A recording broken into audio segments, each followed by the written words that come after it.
ढिलो भइसक्यो नि आज त दाजु रहेछ त दाजु कति बज्यो हौ यस्तो त गरिब दुखीको कति बज्यो भनेको हौ बजार गइन त सोमबारे सब्जी पुरा महँगो छ अरे होइन हौ कति बज्यो भनेको कति बज्यो ठुलो छोरी काठमाडौँमा छ यहाँ छैन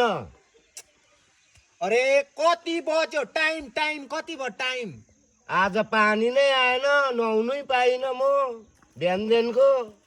के भयो टाइम कति भयो भनेको के भयो के भन्छ हौ यिनीहरूले त खोइ टाइम सोधेको हेर्न भन्दैन तँले के के सोधेको अन्त साह्रो यो स्किन टच बाजे दुई भाइले चाहिँ के सोचेको हो मलाई गनगनिराउनु देखि कुट्ने विचार छ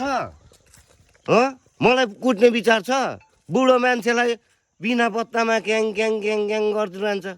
कहाँको हो यिनीहरू